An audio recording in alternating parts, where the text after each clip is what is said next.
मैं सोच रहा था कि इंडिया इंग्लैंड के अगले टेस्ट तक दिन कैसे निकलेगा, मैच डे कब आएगा, तब तक क्या करूं, कौन सा मैच देखूं। अब चल रही होंगी दुनिया भर की फ्रेंचाइज क्रिकेट, लेकिन जो मजा इंटरनेशनल क्रिकेट में है वो और कहीं नहीं है। और कल एक परफेक्ट एंटरटेनिंग दिन रहा क्रिकेट की दुनिया में।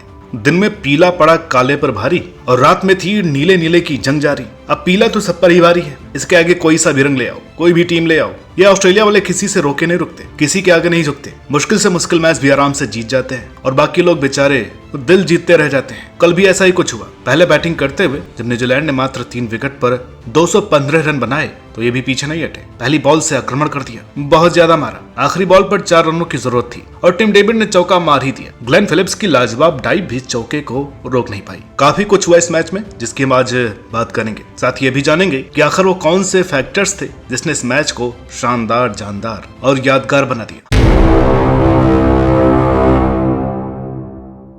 भाई एक चीज तो साफ है कि जब भी ये दोनों टीमें आपस में भिड़ती हैं तो जबरदस्त एंटरटेनमेंट होता है। कांटे की टक्कर। ना तो न्यूजीलैंड हारना पसंद करता है, ना ही ऑस्ट्रेलिया जीते बिना मानती है। और सच कहूं तो ऑस्ट्रेलिया वाले सिर्फ न्यूजीलैंड को ही सीरियस लेते हैं, हमें तो सिर्फ बेवकूफ बनाते हैं। अब देखिए ना, जब हमारे खिलाफ T20 खेलते हैं तो स्टीव स्मिथ, एरन हार्डी, बैन मैकडरमोट, एबॉट जैसे प्लेयर खिला देते हैं जिनका फुल स्ट्रेंथ ऑस्ट्रेलिया से दूर दूर तक कोई लेना देना नहीं है। हमें बायलैटरल सीरीज के लॉलीपॉप देते हैं, फिर वर्ल्ड कप की ट्रॉफी छीन करके हार्ट ब्रेक दे जाते हैं। और जब न्यूजीलैंड के खिलाफ खेलते हैं तो वार्नर हेड की ताबड़तोड़ ओपनिंग जोड़ी, कप्तान मिचेल मार्श का कार्नेज, बिग शो मैक्सवेल और जॉस इंग्लिश का ताबड़तोड़ खेल, नीचे से कमिंस, स्टार्क और हेजलवुड की तिकड़ी, साथ ही एडम जैम्पा की फिरकी। छोटा सा भी कोई सुराग नहीं छोड़ा। इन्हें कोई चांस ही नहीं हराने का। लेकिन तारीफ तो बनती है न्यूजीलैंड की, जो अपने प्रमुख खिलाड़ियों के बिना भी इतने जबरदस्त खेल गई। विलियमसन नहीं है, बोल्ट नहीं है, डेरल मिचेल नहीं है, टिम सेफर्ट नहीं है, फिर भी फुल डिस्ट्रक्शन।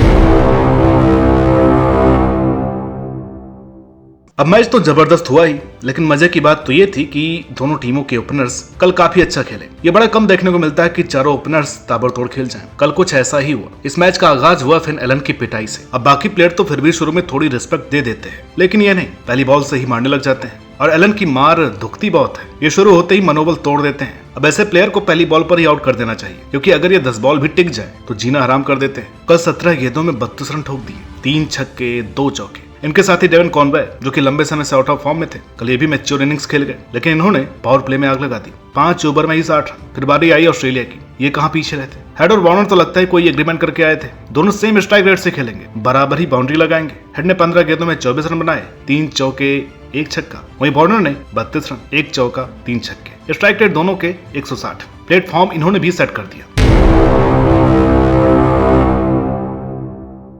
अब बाकी टीमों में नंबर 3 होता है proper classical batsman, Joe Root type, Virat Kohli type, जो एंकर करते हैं, प्रोफेशनल बैटिंग, और आखिरी में विस्फोट। लेकिन कल मैंने शायद पहली बार लाइफ में दोनों टीमों के नंबर 3 देखे ऑलराउंडर, जो कि एंकरिंग में विश्वास ही नहीं रखते। न्यूजीलैंड से आए रचिन रविंद्र, ये अलग ही टाइप के टैलेंट है। मतलब टेस्ट मैच खिला दो, 50 के स्ट्राइक रेट से खेलना हो, उधर नंबर 4-5 पर खेल जाएगा। ओडीआई में ओपन करा दो, T20 में नंबर 3 पर खिला दो। इतना फ्लेक्सिबल कोई कैसे हो सकता है। मैच 35 बॉल में 68, 2 चौके 6 छक्के। अब 2-3 ओवर बॉलिंग भी कर लेते तो मजा ही आ जाता। मगर ऑस्ट्रेलिया के कप्तान है ना मिचेल मार्श, ये भी कोई भेदभाव नहीं करते। ओपनिंग करे चाहे नंबर 3, ओडीआई हो या T20, ये उधेड़ करके रख देते हैं। कल तो बॉलिंग में भी 7 की इकोनॉमी थी, जहां मेन बॉलर्स 10 की इकोनॉमी से पिटते गए, ये विकेट भी झटक गए। और फिर बैटिंग में शानदार 72 रन भी ठोक दिए, वो भी नॉट आउट। मैच जिता करके ही सांस लिया। ये कोई एंकरिंग नहीं करते, ये सीधा विस्फोट करते हैं।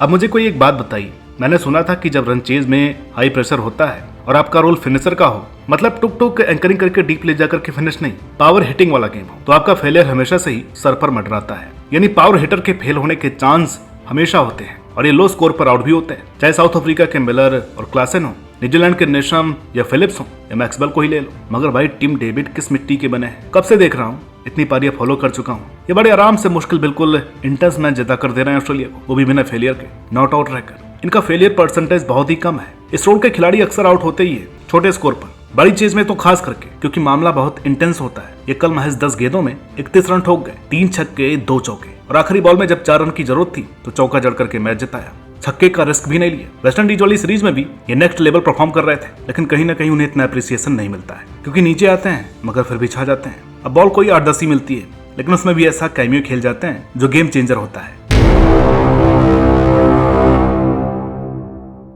तो 215 रन किबियो ने और 216 रन ऑस्ट्रेलिया ने बनाए। मतलब 431 रन। भाई लोग कुछ तो तरस खाओ बॉलर्स पर। इतनी बेरहमी से बॉलर्स की मरम्मत क्यों हो रही है? ऑस्ट्रेलिया से जैम्पा 3 ओवर में 14 की इकोनॉमी, मैक्सवेल 16, स्टार्क भी करीब 10, हेजलवुड 9 की, कमिंस को भी करीब 11 रन प्रति ओवर पड़े। मिचेल मार्श ने सिर्फ 7 की इकोनॉमी से रन दिए, कोई 50 नहीं आई। मगर न्यूजीलैंड ने तो और तूफानी बॉलिंग की। सऊदी का 50, मिलने का 50, सोडी और सेंटनर दोनों 10.5 की इकोनॉमी से पिट गए। लेकिन मुझे शौक लगा फर्ग्यूसन की बॉलिंग देखकर। 4 ओवर में महज 23 रन, 5.7 की इकोनॉमी। जहां सबका बेड़ा गर्क था वहीं इन्हीं के बॉलिंग में फर्क था, लेकिन विकेट मिला सिर्फ एक। अब ऐसा बहुत कम देखने को मिलता है कि जब रन मशीन फर्ग्यूसन की इकोनॉमी 6 से भी कम हो।